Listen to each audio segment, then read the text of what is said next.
नमस्कार दोस्तों। कहानियों की श्रृंखला में आज सुनेंगे डॉक्टर उपासना पांडे जी की कहानी तीसरे क्षण। लेकिन उससे पहले मेरा आपसे विनम्र अनुरोध है कि अगर मेरे द्वारा सुनाई हुई कहानियाँ आपको अच्छी लगती हैं तो मेरे चैनल को सब्सक्राइब ज़रूर करें, लाइक करें और अपने दोस्तों और परिचितों में शेयर भी करें। बेल आइकन दबाना बिल्कुल भी ना भूलें। आज सुनिए तीसरे क्षण। अरे भैया जी, जरा अपना सामान उस सीट के नीचे रखिए, मुझे भी तो अपना सामान रखना है, कहती हुई मरियम अपना बैग व्यवस्थित करने लगी। आज वह प्रयागराज से दिल्ली वापस जा रही थी।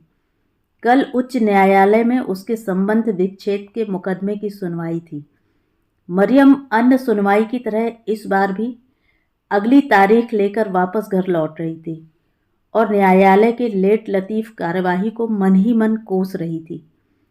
भाग दौड़ से थकी हुई मरियम जैसे ही व्यवस्थित होकर रेलगाड़ी में बैठी ही थी कि तभी उसकी छोटी बिटिया का कॉल आया। माँ, कैसी हो? तबीयत तो ठीक है? केस में क्या हुआ? वकील ने इस बार कुछ हला भला किया कि नहीं? ऐसे ही कितने प्रश्नों की बौछार रमोला ने एक ही सांस में कर डाली। तब मरियम ने शांत चित्त होकर कहा, बेटा बताती हूँ, पहले थोड़ा सांस तो ले लो। पहले तो मेरी इतनी चिंता ना किया करो, अपना सारा ध्यान पढ़ाई में लगाओ। यहाँ जो भी होगा मैं संभाल लूँगी। और रही केस की बात, तो आज भी पहले की तरह ही आगे की 7 जुलाई की तारीख ही मिली है। कुछ नया नहीं जो तुरंत तुझे बताती। ओह अच्छा माँ, कब तक केस से छुटकारा मिलेगा? कुछ वकील अंकल ने बताया? खींचते हुए रमोला ने पूछा। मरियम ने समझाया कि बेटा, यह अदालत की कार्यवाही है, एक एक केस में वर्षों लगते हैं। अच्छा मोबाइल रखो, घर पहुंचकर आराम से बात करेंगे। छोटी बेटी रमोला से बात करने के बाद मरियम खिड़की से टेक लगाकर बैठ गई। थकान के कारण शीघ्र ही वह स्वप्न में खो गई और अतीत मानो चलचित्र की भांति उसके समक्ष चलने लगा। बात है जब मरियम के विवाह की तैयारी घर में जोर शोर से चल रही थी। विक्की एक प्रख्यात कंपनी में मैनेजर था। परिवार वाले इस रिश्ते से बहुत प्रसन्न थे। मरियम भी एक बार विक्की से मिल चुकी थी। विक्की के व्यक्तित्व से बहुत प्रभावित थी, अतः उसने विवाह के लिए सहर्ष स्वीकृति भी दे दी। मरियम ने अपने सुखी दाम्पत्य जीवन के लिए कितने ही स्वप्न भी सजा लिए थे। हंसी खुशी वैवाहिक आयोजन संपन्न हो गया और मरियम अपने नए परिवार में रचने बसने का प्रयास करने लगी। देखते ही देखते विवाह को 10 वर्ष बीत गए और इस अंतराल में उसने 2 फूल सी बच्चियों को जन्म दिया, देवीना और रमोला। मरियम की दोनों पुत्रियां जब विद्यालय जाने लगीं, तब उसे अपने लिए कुछ समय मिलने लगा। वह भौतिक विज्ञान में परास्नातक थी और बीएड भी कर रखा था। अतएव उसने विक्की से विचार विमर्श कर पड़ोस के मकान में बाल विद्यालय खोलने का निश्चय किया। हालांकि विक्की ने साफ साफ कह दिया था कि घर की सारी जिम्मेदारियों को निभाते हुए अपना यह शौक पूरा कर सकती हो तो करो, मुझे ऐतराज नहीं, लेकिन ध्यान रखना, तुम्हारे शौक के कारण घर में किसी भी प्रकार की कमी बर्दाश्त नहीं करूंगा। विक्की की इस बात से मरियम का उत्साह कम नहीं हुआ, अपितु जीवन के इस नए मोड़ को वह जी भर के जीना चाहती थी। विवाह के पश्चात जिस सामाजिक ताने बाने में जो उसका व्यक्तित्व गुम हो गया था, उसे प्रकाश से भर देना चाहती थी। सौभाग्यवश इसमें उसे अपनी पुत्रियों का पूरा साथ और प्रेम मिला। समय के साथ मरियम को अपने लक्ष्य में सफलता मिलने लगी। मरियम के स्नेह और परिश्रम से फर्स्ट स्टेप नर्सरी स्कूल का नाम दूर दूर तक फैल गया। माता पिता इस विद्यालय में नाम लिखवाना श्रेयस्कर व बच्चों के लिए हितकर समझने लगे। मरियम की उपलब्धि पर उसकी पुत्रियां बहुत गर्व करती थीं। यह सब विक्की के अहम को कहीं न कहीं ठेस पहुंचा रहा था। पिछले 10 वर्षों से जिस परिवार का वह सर्वे सर्वा था, लोग प्रत्येक छोटी बड़ी वस्तुओं के लिए उस पर निर्भर थे। आज मरियम की सफलता व आत्मनिर्भरता उसे प्रतिद्वंदी प्रतीत हो रही थी। उसके दंभ व पौरुष को जो चोट पहुंच रही थी, उसका प्रतिफल विक्की के व्यवहार में परिलक्षित होने लगा। वह मरियम को छोटी छोटी बातों पर झिड़कने लगा, परिवार के प्रति दायित्वों में कमी निकालकर दोषी ठहराने लगा। लेकिन मरियम काम का बोझ समझ इन बातों को अनदेखा कर रही थी। उसका परिश्रम रंग ला रहा था। सड़क पर चलते लोग मरियम को सम्मान देने लगे और विक्की को मरियम के पति के रूप में अधिक पहचानने लगे। यह बात अब विक्की के लिए असहनीय होने लगी। जब विक्की के झिड़कने और क्रोध का मरियम पर प्रभाव नहीं पड़ा, तब उसने साम दाम दंड भेद अपनाने की ठानी। एक रविवार के दिन उसने पिकनिक का प्रोग्राम बनाया। सभी लोग पिकनिक पर प्रसन्नता से गए। जब पुत्रियां खेलने लगीं, तो विक्की बड़े प्यार से मरियम की गोद में सिर रखकर लेट गया। वह भी बालों को सहलाने लगी। आज बहुत समय बाद उसके जीवन में सुखद क्षण आए थे। अवसर पाते ही विक्की बोल उठा, मरियम, जब से तुम अपने स्कूल की झंझट में फंस गई हो, तब से हमें आपस में सुखद समय बिताने का समय ही नहीं मिल रहा। मरियम ने भी सहमति में सिर हिला दिया और कहा, शायद तुम सच बोल रहे हो, परंतु स्कूल मेरे जीवन का महत्वपूर्ण हिस्सा बन गया है। मैं वहां जाकर अपने को और अपनी सारी परेशानियों को भूल जाती हूँ। मुझे मेरा जीवन सार्थक लगने लगा है, परंतु मैं पूरी कोशिश करती हूँ कि इससे मेरे पारिवारिक दायित्वों में कमी ना आए। फिर भी पता नहीं कहाँ और कैसे चूक जाती हूँ। प्रभु यीशु की कृपा से तुम मेरी जिंदगी में हो। देखो, आज तुमने ही ये खुशी के पल हमारे जीवन में भर दिए। Thanks dear. विक्की को समझ नहीं आ रहा था कि वह कैसे स्कूल बंद करवाए कि तभी मरियम की मां का स्वास्थ्य खराब हो गया। वह परेशान हो उठी।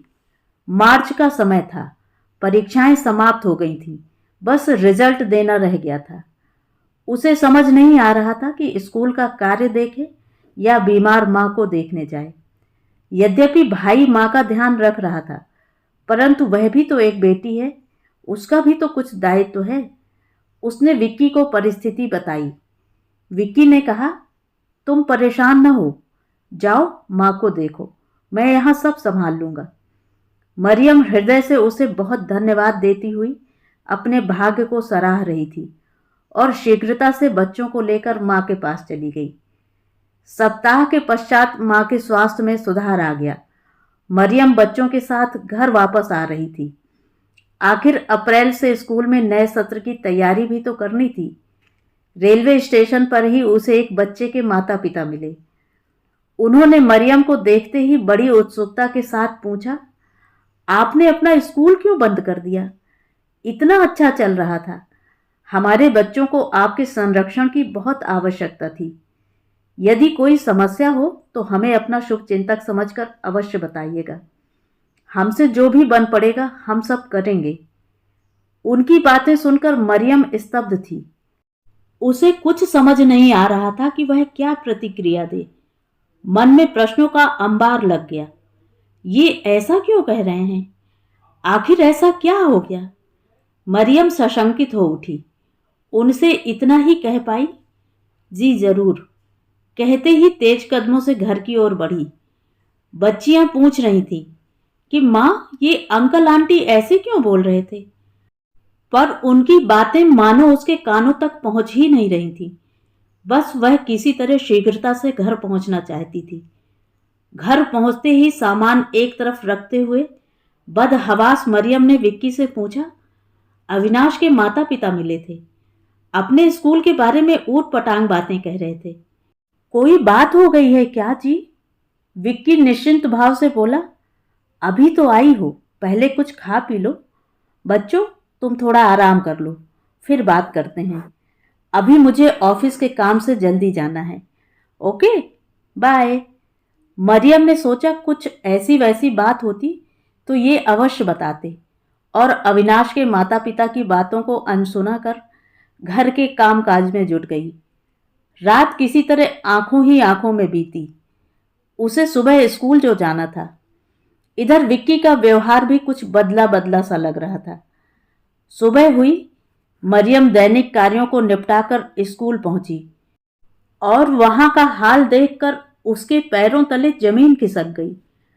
उसे चक्कर आया तो पास की दीवार के सहारे जमीन पर बैठ गई और फपक फपक कर रोने लगी। उसने देखा पूरा स्कूल खाली है। वहां की मेज कुर्सियां, फ्रेम, बोर्ड कुछ भी नहीं है। उसके मस्तिष्क में अविनाश के माता पिता की बातें रह रहकर गूंजने लगीं। उसके समक्ष विक्की का विश्वासघात राक्षस की भांति मुंह खोले खड़ा था। मरियम घंटों अचेत सी पड़ी रही। फिर एकाएक वह उठ खड़ी हुई। अपने आंसू पोंछते हुए तत्क्षण अपने आप से सौगंध खाई कि वह टूटेगी नहीं, रोएगी नहीं, गिड़गिड़ाएगी नहीं, अपितु फिर से पैरों पर खड़ी होकर दिखाएगी। अब मरियम के मुख पर अलग ही आभा थी। हृदय में कुछ अलग कर देने का जज्बा था। मरियम ने भाई को फोन लगाया और आप बीती बताई।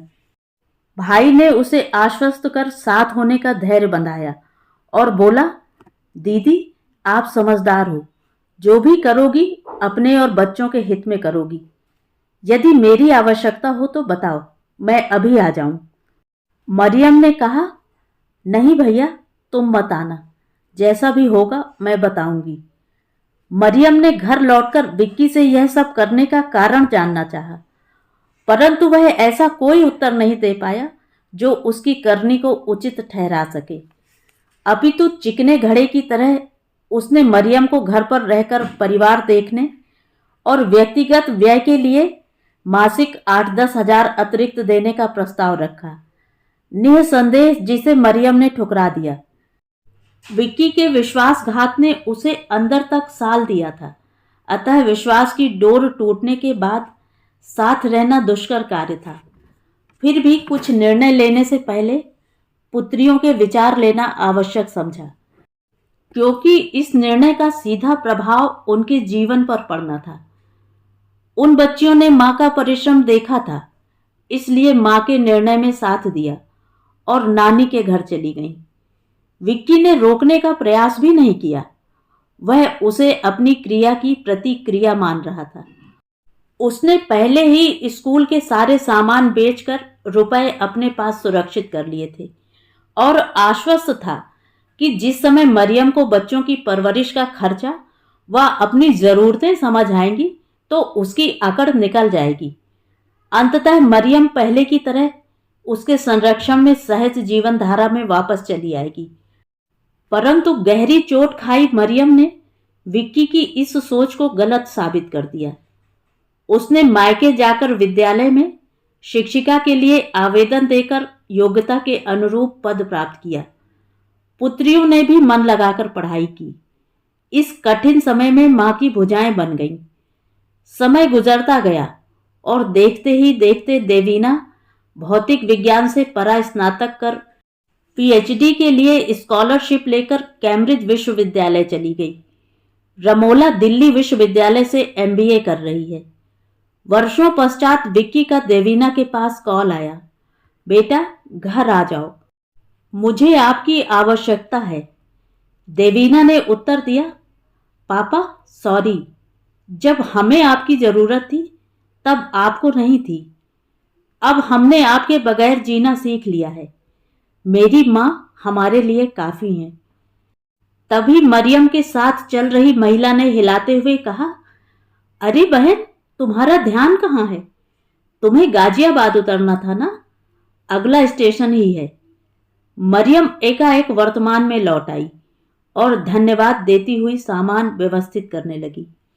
तो ये थी कहानी। कहानी आपको कैसी लगी कमेंट करके ज़रूर बताएं।